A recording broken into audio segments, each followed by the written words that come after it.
लागै छी। अहाँ सब देख रहल छी सगी बहिन मैथिली चैनल। दीदी लोग हमारे चैनल पर अहाँ सब बनल रहब और अहाँ सबके सुना रहल छी हम बिहार के गाना। सीता के सकल देखी झकती जनक जी, अब सीता रहती कुमार गे माए, अब सीता रहती कुमार गे माए, गाय क्यों बरलाए अंगना ने पाओल, सोनमा कलश हम बसायब गे माए, सोनमा कलश हम बसायब गे माए,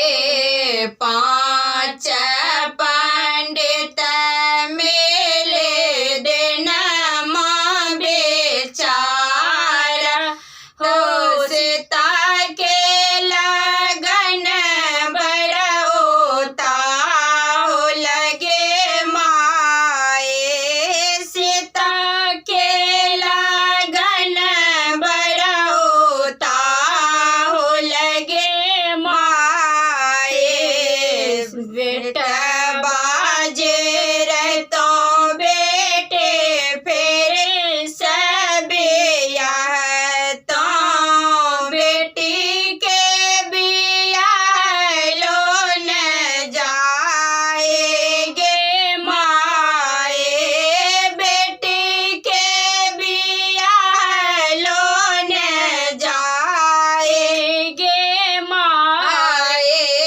दान कर लाबसलन बाबा जनक जी के, मोती जाको झारे नोर गे माए, मोती जाको झारे नोर गे माए, सोना मोजेर तो बेटे फिर सगर बेतो, सिंदूर फेरल नहीं जाएगे माए, सिंदूर फेरल नहीं जाएगे माए,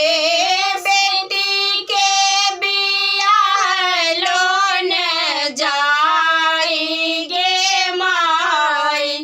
हमर गाना बिहार के केहन लागल और हमर गाना जे नीक लागल है कमेंट में जरूर बताएब और लाइक सब्सक्राइब जरूर करब। फिर अहाँ सबसे मिलै छी अगला प्रोग्राम में।